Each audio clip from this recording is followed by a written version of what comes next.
Looking at our world from a theological perspective. This is the Theology Central Podcast, making theology central.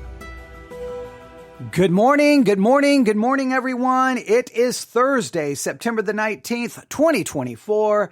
It is currently 11:12 a.m. Central Time, and I am coming to you live from the Theology Central studio, located right here in Abilene, Texas. Now, if you've been listening for any length of time, you know that when I do sermon reviews, that sometimes, many times, most of the time, sometimes, I guess, may not be completely accurate. I think there are definitely times, let's say it that way, there are definitely times where the review just goes all wrong. It just turns into, there's no nice way of saying it. It turns into a dumpster fire. It just turns into an absolute disaster. It goes off the rails, and it just kind of like, what happened, right? Because the original idea, I want to listen to a sermon. Let's just choose a random one. Let's review it in real time. Let's see what happens. Because again, I don't listen to it first. So sometimes when by the time I'm done with the sermon review, I'm like, why do I do this? How messed up can things get? And sometimes it just feels like it becomes way too negative. And I don't like when it gets way too negative. So you know that I have, there's a typical thing I do. When I feel that it goes negative, I try my best to say, okay, that happened. There's nothing I can do about it because I review the sermons randomly. So there was no agenda. I didn't know what was going to happen. So everyone got to experience it in real time. Now, what can I do? Do I just walk away? Do I just say, well, that was a train wreck. That was a dumpster fire. Just walk away and let the fire burn itself out, or let someone come put the fire out? Like, do I just walk away, or do I go, okay. Let's now try to take something from it and turn it into something positive. Let's try to do something with it so that we can expand on a text of scripture, explore something theologically, doctrinally, exegetically, and let's try to do something positive with it. Well, if you were listening yesterday, I broadcasted for a long time yesterday. There were a number of hours of broadcast yesterday. We were reviewing a message entitled Restoration of Israel Part 1. Restoration of Israel Part 1.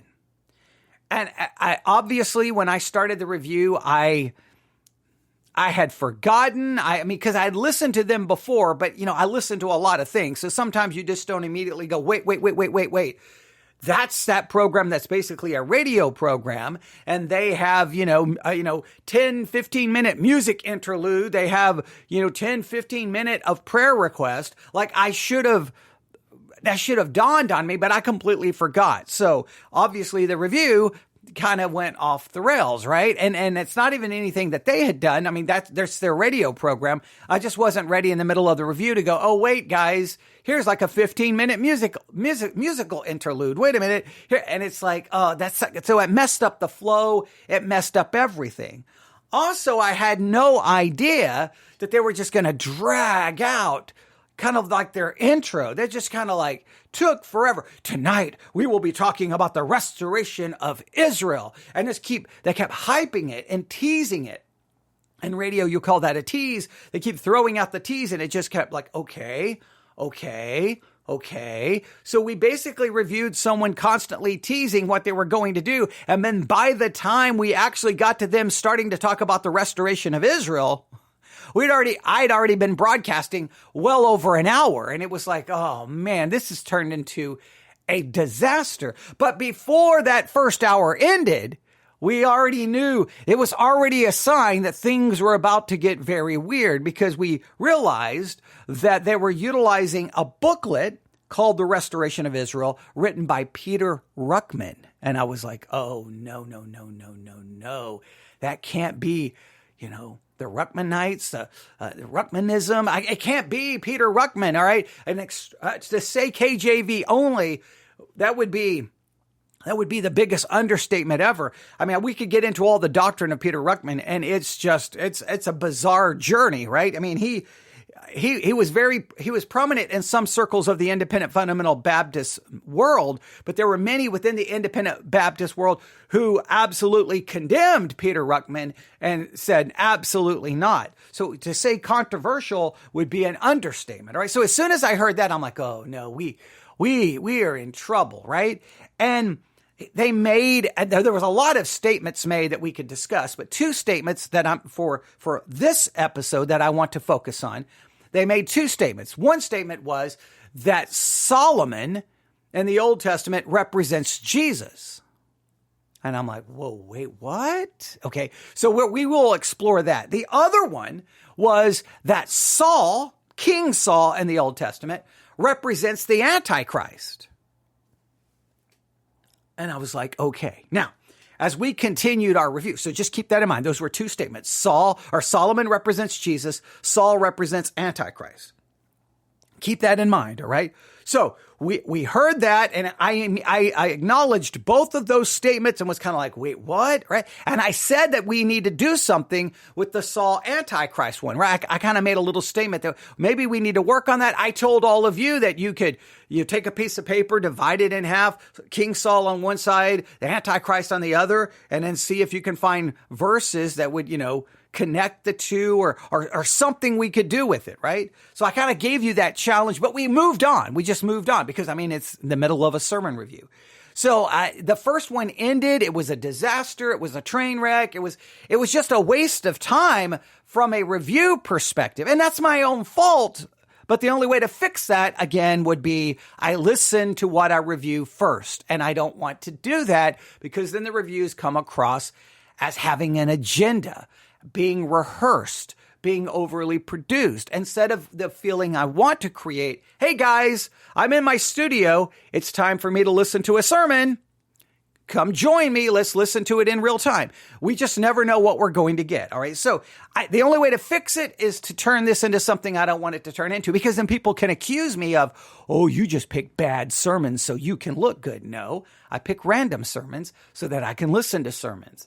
I can't help it if sometimes when the sermons I listen to, I have strong disagreements with. But it wasn't even so much about disagreement in the first one, right? The first one really wasn't so much about disagreeing. It was just kind of like, wow, that was a long time to finally get to the topic. So then I was like, okay, I've got to get back to the topic. So I decided, let's do part 2. And so we picked up where we left off. They had gone to basically a commercial break. They come back in from their commercial break and boom, we start the review and everything is going pretty good. They make a couple of references at the end of part 1. They made, or part 1 of our review, they made a statement about Matthew 24 that I disagreed with, but everything was still kind of moving forward. All right. Talking about the restoration of Israel. They quote some other verses. Okay. They made some kind of comments about the Holocaust and a verse in Isaiah that kind of made me very uncomfortable. All right. Still though, trying to maintain a positive outlook. Everything is going great. Then they get to Isaiah chapter 9, verse 6. And then they basically make this statement that Jesus is the Father, the Son, and the Holy Spirit. And I'm like, wait, what in the world is going on? That is straight modalism, right? That's a heretical view of the Godhead. That's not Trinitarianism. Like there's no way. So we backed it up. We listened to it again. I started doing some work and we took it apart and they have a blend. So we found their statement of faith and we found that their statement of faith is just a convoluted mess. It utilizes some what appears to be Trinitarian language, but at the same time, modalism is all over it. So if I want to just be nice, it's a misleading, confusing, discombobulated understanding of the Godhead. That's to be nice. If I want to be probably maybe a little bit more blunt, you may just straight up say it's heretical and it's modalism. Now, the fact that they mentioned Peter Ruckman, all of a sudden I realized, wait a minute, their idea of the Godhead really sounds like Peter Ruckman. So is this like a full-blown Ruckmanite podcast. So it was crazy. So by the time we finished part 2, I was just kind of like, oh, wow. I mean, look, on one hand, it proves my theory. My theory is just, hey, we just listen to random sermons and we just see wherever it takes us. And there's a little bit of fun in that. It can be tedious at times. It can take us a long time. But who would have thought that a program about the restoration of Israel would have turned into a very important discussion about the Godhead and drawing a clear distinction between modalism and Trinitarianism? That, if we end up there, we've done something. And the reason why that's so important is, I hate to say it, just go listen to Christians talk about the Trinity. Just walk around your church and get people to talk about the Trinity. Almost inevitably, they give you some kind of modalistic understanding, because most churches do a very poor job in explaining what modalism was, what modalism is, and condemning it. Churches do a very bad job of explaining the history of oneness Pentecostalism and condemning that understanding of the Godhead. The church has to do a better job of helping people understand what the Trinity is and what it isn't. And I've told the story before when I had been a pastor, what? It feels like 72 hours. I think it was the first Sunday night service, and I asked everyone in the congregation to give me a definition of the Trinity. By the time that service was over, I got in the car and I was driving home, and I basically was like, I could have never dreamed that I would become the pastor of a church filled with absolute, complete heretics, because every single person in the church gave me a modalistic definition of the Trinity. One God manifests himself in 3 different ways. I'm like, that's not the Trinity. You're all heretics. Okay. Well, I don't know what to say. Well, what do you say to your congregation who all every single one gives you a fraudulent definition of the Trinity? What do you do? And I mean, wow. So we've already dealt with that. We dealt with the Trinitarian part. Now we can go back and do some work on Peter Ruckman. But what I want to do for this episode is I want to just set aside the review, and I want to go back, and maybe we'll do 2 episodes on this. Maybe we'll do 3. Who knows? But I want to go back to those statements that I told you about just a little while ago. Those 2 statements are: Solomon is a picture or represents Jesus in the Old Testament, and King Saul represents or is a picture of the Antichrist in the Old Testament.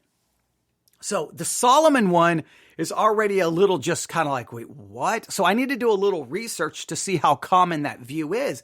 But it's hard for me to say that a man who murdered people, I sometimes refer to him as David's hitman. He murdered people, and we could argue on the justification of what he did. But this man who not only killed people, this man became a serial adulterer, a serial polygamist, and an idolater. And that's the man that pictures Jesus in the Old Testament? I mean, do we just look for some good things and say, boom, he pictures Jesus? I'm a little concerned with that. All right. So we'll get to that one. That one's just a little more confusing to me. Maybe it's a common belief, but we'll circle back to that. The one I think we can just immediately jump into is King Saul and the Antichrist. That King Saul is a picture of the Antichrist. If you want to understand, or you want to get a better understanding of the Antichrist, in a sense, his character, attitudes, actions, attributes, if you want to see it being played out in real time in history, you go look at King Saul. That's kind of the argument that was made. Now, they did not expand on it in the sermon we were reviewing. They just, again, it was supposed to be about the restoration of Israel, and he was just throwing out things at times you were like, wait, what? We're talking about the restoration of Israel, and you just said what? Like the whole Solomon Jesus thing. Like, wait, what? Or the messed up, the full-blown heretical understanding of the Trinity. Yeah, it was so weird. Like, I thought we're talking about the restoration of Israel, but I said, okay, let's do a little bit of work. So here's what we're going to do. We're going to talk about King Saul and the Antichrist. And what we're going to do is we're going to work through some possible similarities. Now, I am by no means being dogmatic about anything that's going to be given to you. This is more of just a hypothesis. This is me taking a statement, one statement in a sermon, which they did not expand on, justify, or even explain. I'm going to take that phrase from the sermon because the sermon reviews were such a train wreck. I want to turn it into something positive. So we're going to take the phrase and then we're going to do our own work. And we'll see. I want you to do your own work. I want you to work on this, right? Saul, Antichrist. Saul, Antichrist. Compare, contrast. I want you to create your own little chart. Now, King Saul and the Antichrist, most would say, are significant figures in biblical literature. I think that would be a fair way of describing them, all right? Especially King Saul. Now, I know Antichrist, you can get in a lot of arguments because now you're getting into eschatology and nobody agrees on anything. At least with King Saul, there's at least some agreement. There's probably even disagreement about King Saul, so who am I fooling? But it would be less disagreement about King Saul than there would be Antichrist. But we can say that they're both significant figures in biblical literature. I think that would be accurate. Now, they obviously appear in different contexts. I think we can agree in there. Saul, King Saul, is the first king of Israel, and the Antichrist is a figure that basically demonstrates or shows ultimate opposition to Christ and eschatology. All right, so King Saul is the first king of Israel, historical figure, right? Real person, real first king. And Antichrist, of course, there's lots of ways, but we will describe the Antichrist as a figure of ultimate opposition to Christ and eschatology. There are interesting parallels and contrast between them and their kingdoms. So I want you to think about, when we think of King Saul and we think of Antichrist, we think of the individuals. There's King Saul, there's Antichrist, the Antichrist. There are many Antichrists, but the Antichrist, right? All right, so we think of the Antichrist and we think of King Saul. So we think of two individuals, but we also have to consider King Saul's kingdom and the kingdom of Antichrist. So two individuals, two kingdoms. How do they compare and how do they contrast? All right. So let's just do what we can here. All right. Let's consider King Saul and Antichrist under the heading of divine appointment and authority. Divine appointment and authority. Now, that one makes me a little, okay, with King Saul, I can see divine appointment and I can see authority. He's the first king of Israel. Israel wanted a king. He gave them a king, and that was King Saul. But do we see Antichrist in the same way? So, divine appointment and authority. So, according to one source, King Saul was chosen and anointed by God as the first king of Israel. We see this in 1 Samuel chapter 10, verse 1. Then Samuel took a vial of oil, poured it upon his head, kissed him, and said, Is it not because the Lord hath anointed thee to be captain over his inheritance? That's Samuel anointing Saul as king. And listen to what he says. Is it not because the Lord hath anointed thee to be captain over his inheritance? He was appointed by God. He has authority. He was appointed by God. So King Saul was chosen and anointed by God as the first king of Israel. He was given authority over the people of God to lead them and to represent God's rule, even though the people's request for a king showed a lack of trust in God's direct rule. Now remember, Saul becomes king. If you go back to 1 Samuel chapter 8, verse 7. All right, well, actually go back to 1 Kings chapter 8. Let's go to 1 Samuel. Did I say 1 Kings? 1 Samuel chapter 8, let's go to verse 4. 1 Samuel chapter 8, verse 4. And then all the elders of Israel gathered themselves together and came to Samuel and said unto him, Behold, thou art old, and thy sons walk not in thy ways. Now make us a king to judge us like all the nations. All right. But the thing displeased Samuel when they said, Give us a king to judge us. And Samuel prayed unto the Lord. And the Lord said unto Samuel, Hearken unto the voice of the people and all that they say unto thee, for they have not rejected thee, but they have rejected me, that I should not reign over them. Saul is appointed by God and is given authority, but it happens in the context of the people rejecting God's authority and God being king. They reject God being king and they want Saul. All right. So even though there is divine appointment and authority, that divine appointment and authority happens in the context of the people saying, we don't want God. We want a king like all the other nations. We want an earthly ruler. We don't want a spiritual ruler in whom we cannot see kind of concept. So how would that fit with Antichrist? Well, the Antichrist, by contrast, is seen as a usurper of authority.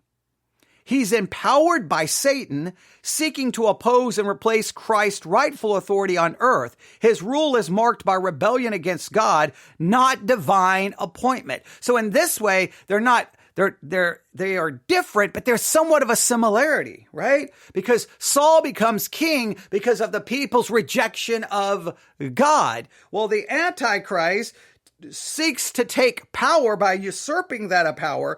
He opposes and he wants to replace Christ's rightful authority on earth, but his rule is marked by rebellion against God, not divine appointment. So he's rebelling against God. Saul is put there by God, but he's put there by God in the context of the people rebelling. So do we draw a contrast there, or do we see that as somewhat similar? There's definitely similar circumstances. Now you can do a little bit more work on that, right? I would have to think about that. But so Saul comes to power because of the people's rejection of God. The Antichrist tries to usurp authority, comes to power, and his reign is marked by rebellion against God and not divine appointment. But so Saul becomes king in the context of rebellion, and the Antichrist comes to power, and his whole concept is rebellion and usurping authority. All right, I think that's more of a contrast than saying they have these in common. So again, remember the original statement was that Saul's a picture of Antichrist. Well, in this particular case, does he serve as a picture of Antichrist, or does he serve as really kind of there's a difference? So I don't want to so the thing is, when someone makes a comment like that, you don't want to just disregard it, but at the same time you want to try to work it through. So I'm trying to be fair here. I'm trying to see there is some similarity. So there's a part of me that wants to try to force it and say, see, Saul's a perfect picture. But there's another part of me that says, well, Saul is divinely appointed. The Antichrist is seen as usurping authority, but yet Saul becomes the king in the midst of rebellion. So I don't know. I don't know how you can decide what you want to do with that. We may need to clean that one up a little bit, but we will see. All right. So number one, we'll call it divine appointment and authority. And I think that almost serves more as a contrast, right? Maybe not necessarily the same. I don't know. You can see what you want to do with that one. How about the response to God's authority? Now let's compare and contrast King Saul and the Antichrist as it relates to response to God's authority. King Saul may have began his reign with a measure of humility and obedience, but Saul quickly fell into disobedience. He repeatedly defied God's commandments, such as offering sacrifices without waiting for Samuel. We read about that in 1 Samuel chapter 13, verses 8 through 14. All right. 1 Samuel chapter 13, verses 8 through 14. We won't read that. You can write that down as a reference. Saul begins with some measure of humility and obedience, but quickly he falls into disobedience. He repeatedly defied God's commandments, such as offering sacrifices without waiting for Samuel. And he spared King Agag and the best of the Amalekite livestock against God's direct orders. That's 1 Samuel 15. His disobedience led to God's rejection of him as king. So Saul starts off maybe looking right, but then it's just disobedience. He's offering sacrifices when he's not supposed to. He's not supposed to spare King Agag and the best of the Amalekite livestock against God's direct orders. And his disobedience leads to ultimately God rejecting him as king. Now remember, he only became king because the people rejected God in the first place. So in a roundabout way, they rejected God as king. So God gives them a king that rejects God as king. So you want to reject me and you want a king? Well, I'll give you a king that rejects me. It's almost in a sense that way. Now, if we compare or contrast that to the Antichrist's very nature is one of rebellion against God.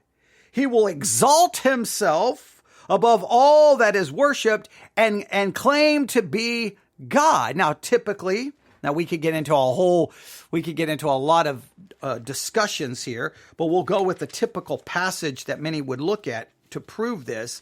Now, I have my disagreements here, but 2 Thessalonians chapter 2, verse 4.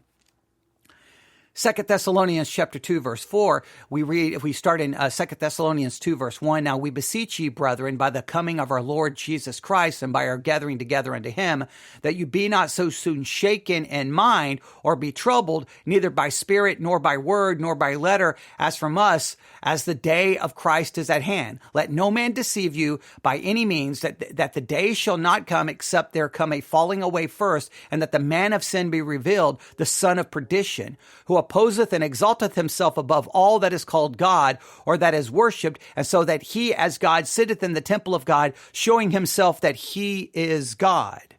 Now, 2 Thessalonians 2:4, there's much debate about this. We've talked about this, and we said, well, wait a minute. First, when was 2 Thessalonians written? Right? That's a good question. So let's do a little bit of research here. And I'll try to show you here. Okay, so when was, I'm going to ask AI.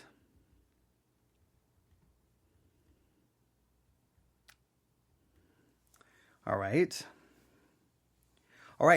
The 2 Thessalonians is generally believed to have written around 51 to 52 AD. Now, why is that important?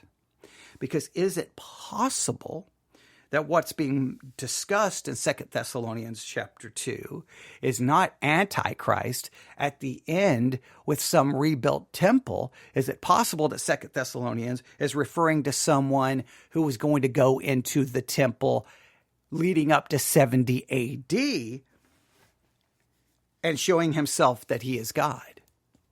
And remember, we went through some historical accounts of that very thing happening prior to 70 AD. So is 2 Thessalonians pointing towards 70 AD and not towards the end? Well, now your eschatology is going to come into play, right? Depending on which team you're in, you're going to read this based on your team's eschatology. That's why I can't stand eschatology being taught as a system, because you're taught the system and then people just proof text the system. Well, see, this verse supports the idea that I gave you. Well, of course, because you're reading the verse in light of the idea that they gave you. I will argue, do more research. Do more exploring and studying of 2 Thessalonians chapter 2, verses 1 through 4, and just look and search, is it possible that this was fulfilled prior to 70 AD? All right? I think I think that's very important to consider. All right. I think that's very important to consider. But typically, when it comes to response to God's authority, if you see 2 Thessalonians 2:4 as referring to Antichrist at the end, then the Antichrist's very nature is one of rebellion against God.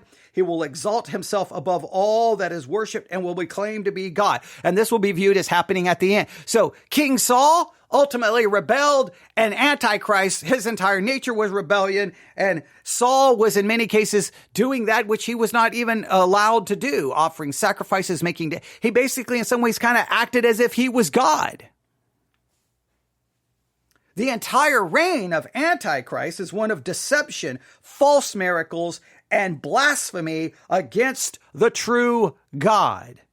And do we see something similar with King Saul? So, what do we have? With King Saul, we have divine appointment and authority, which is somewhat different than Antichrist. But let's just remember, King Saul is appointed in light of rebellion. The people rejected God. They wanted a king. God gave them a king, divinely appointed them. He had authority, but he gave them a king that was ultimately going to reject God's authority and rebel against him. Where Antichrist, we may not say is divinely appointed, but he's an usurper of authority, and he seeks to oppose and replace Christ's rightful authority, and his rule is marked by rebellion against God, not divine appointment. So there is somewhat of a contrast, but it's still very similar in certain ways. Secondly, so there's divine appointment and authority. Second is response to God's authority, and both King Saul and Antichrist demonstrate full-blown rebellion ultimately against God and a rejection of God's authority. Right? How about number 3? King Saul and Antichrist, again, comparing and contrasting. How about the relationship with people? Or with relationship with the people, to be more precise. For example, King Saul. Initially, King Saul won favor of the people through military victories and leadership. So there was a point where the people were like, King Saul is great. King Saul is awesome. The people were kind of drawn to him and supported him. However, as his disobedience grew, so did his insecurity and paranoia, leading to unjust actions such as his pursuit of David out of jealousy. We read that in 1 Samuel 18 through 19. His slaughter of the priest of Nob, 1 Samuel 22. His kingdom eventually fell into chaos with the people's support shifting towards David. Now think about the Antichrist.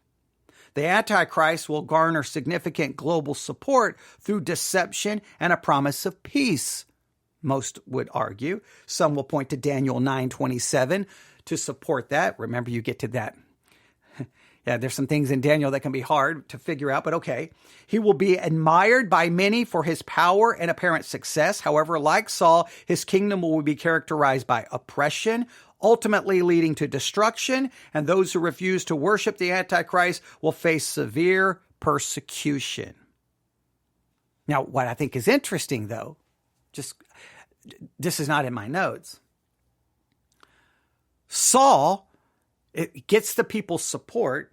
Ultimately, it begins to fall apart and he becomes more violent and doing these horrible things. And ultimately, he's going to be replaced by David. Right? And who's the ultimate fulfillment of the Davidic covenant that someone will sit on the throne of David and rule forever? Is that not Christ? Well, Antichrist, at first the people seem to love him, and then more violence and threats and all the things that happen. And ultimately, the kingdom of Antichrist will end and be replaced by the one that will sit on the throne of David. I think that there is a similarity. I think there's an interesting similarity there, right? So, number 1 is divine appointment and authority. Number 2, response to God's authority. Number 3, relationship with the people. Now, number 4, I already gave a preview of this, but number 4 is the end of their kingdoms. All right, I've already I just jumped the gun a little bit. I threw in things that weren't in my notes at that point, but I think this one you'll kind of see now where I was headed. Saul's reign ended in tragedy. and personal destruction. After losing favor with God, Saul was consumed by jealousy and paranoia, leading him to a downward spiral. His final act was falling on his own sword during the battle with the Philistines, 1 Samuel 31:4. His kingdom was eventually handed over to David, God's chosen king. All right, so that's what I wanted you to see. Saul's kingdom ends with it going to David. Now, the Antichrist reign will also end in defeat, according to Revelation. Now, you look at Revelation chapter 19. Someone comes with a sword. Saul dies with a sword. Antichrist's kingdom really is going to be taken down by a sword, right? All right. The kingdom will be destroyed at the second coming of Christ. It will be overthrown and cast into the lake of fire, making the end of his rebellion and the establishment of Christ's eternal kingdom. Now, like I said, I did not have this in my notes, but just we got to draw the connection. Saul's reign ends with David. God makes a covenant with David that someone will sit on his throne, and the Antichrist kingdom it's taken out basically by a sword. Look at Revelation 19. And then who's going to then sit on the throne of David? Christ, who is the fulfillment of that Davidic covenant. I mean, the similarities there are too perfect in that case. Saul dies by a sword. The Antichrist kingdom is taken out by someone on a white horse with a sword. Christ, he comes, takes out the kingdom, and then sits on the throne of David. Saul was replaced by David. In a sense, Antichrist is taken out by the fulfillment of the Davidic covenant. So I think the end of their kingdom, very similar. All right, how about number 5, spiritual legacy? King Saul, though Saul's reign ended in failure, he is often viewed with a degree of sympathy. He represents the tragic consequences of disobedience and the fallibility of human leadership. But he also shows that even the chosen can fall. His story is a warning against pride and rebellion. Now, I think some people see Saul in a more sympathetic light. I think some people don't see him so much in a sympathetic light. I think you could say even the chosen could fall. I think, to me, it feels like God said, oh, you want to reject me? Well, let me give you a king that will reject me. That God knew exactly what was going on, right? That's my own feelings. Antichrist's legacy is one of the complete opposition to God. He is the embodiment of evil and rebellion in eschatological terms. His actions represent the final and ultimate attempt to overthrow God's kingdom, and his legacy is entirely negative. Some people see Saul more sympathetic. Obviously, nobody sees the Antichrist sympathetic. But both you can try to compare and contrast their legacy. Saul obviously just does very evil things and just becomes more and more rebellious and every anti-God in many cases. He almost begins to act as if he is the divine authority, where that's Antichrist in complete approach. So I don't know how we compare or contrast that one. All right. How about the kingdom's spiritual nature? Saul's kingdom was a physical earthly kingdom meant to be a part of God's covenant plan for Israel. It was supposed to be a theocratic monarchy under God's law, but Saul's failures distorted this purpose. All right.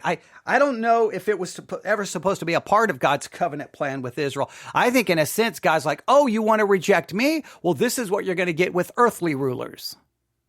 You don't want me ruling and reigning over you. You want men. Well, when you get men, you get failure, you get sin, I think it was just to demonstrate that the sinfulness of man, that man, even the best man you can pick, is going to be a failure and is never going to obey God's law because man doesn't.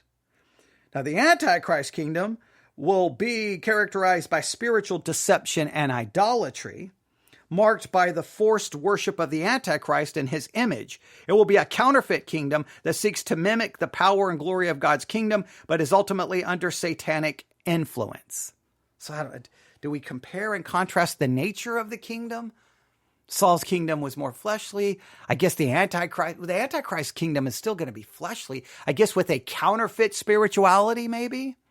But didn't Saul have kind of a counterfeit spirituality? I don't know what to do. I don't know what to do with that one. All right. Both Saul and the Antichrist can be seen as tragic figures who fall from a place of authority due to their opposition to God's will.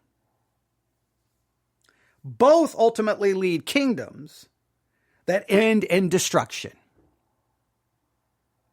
Saul's kingship began with divine appointment, while the Antichrist is a figure of opposition to God from the outset. Saul's disobedience led to his downfall, while the Antichrist's entire reign is rooted in defiance and rebellion against God. Saul's kingdom was an earthly kingdom of Israel, while the Antichrist is a global kingdom based on deception and opposition to the true Christ. So there is some key differences. King Saul's kingdom serves as a warning about the dangers of disobedience to God, while the Antichrist kingdom represents the final culmination of rebellion against God's authority. Both figures illustrate the consequences of straying from God's will, but in different contexts and with varying degrees of opposition. I would say this. It's probably wrong to say Saul represents the Antichrist, is a picture of the Antichrist. I think there are similarities. To me, the most powerful similarity is that Saul, Antichrist, both have kingdoms. They both rebel and defy God's authority. And they both end basically with the throne of David. Saul ends with David by a sword. Antichrist's kingdom ends with a sword by Christ, who will sit and reign on the throne of David. That, I think, is absolutely fascinating. There's great similarities there. Now, you may find more similarities than that. We didn't get into each scripture. We could have read scripture. We could have looked things up. I will say this, whenever we get to the character of Antichrist, just be very careful, like that 2 Thessalonians passage. Everybody just immediately goes, oh, that's going to be another temple. But it was written in the 50 AD, or in the 50s AD, right? Between 51, 55 AD. Well, that means it could very much been pointing to what was going to happen leading up to 70 AD, because there were people who entered into the temple who basically started claiming divine authority. That happened prior to 70 AD. So whenever people say Antichrist, you got to be very careful. Even in I think 1 John that mentions Antichrist, that's referring to Gnostics and Gnostic leaders than maybe the Antichrist. We've sometimes got to be very careful when we look at this concept. But there is some interesting comparison and contrast between these two biblical figures, Saul and Antichrist. Now, you may want to work on that, clean that up a little bit, do a little extra. I wanted to try to get something positive from the horrible sermon review, because that drives me crazy. Now, we still need to work on Solomon and Christ. I think that one makes no sense. But remember, in the sermons, there was no explanation, there was no justification, there was no proof, just stated in a dogmatic way and immediately moved on. And it didn't even really fit into the context of what was supposedly being discussed. But it is interesting to work on.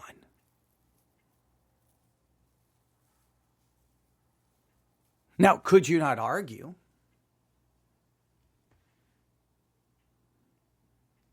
Now, I just want to think about this.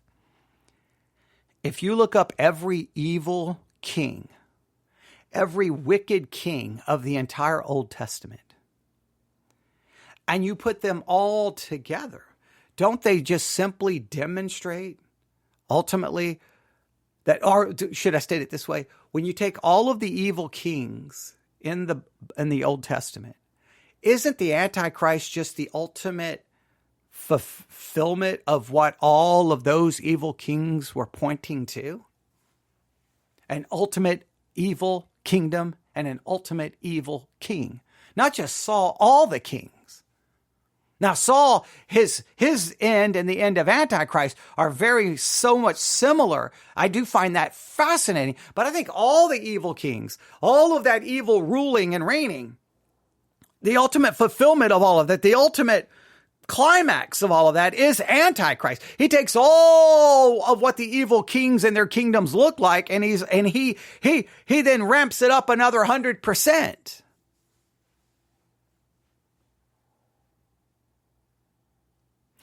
Isn't Antichrist the ultimate picture of man attempting to rule and reign without God?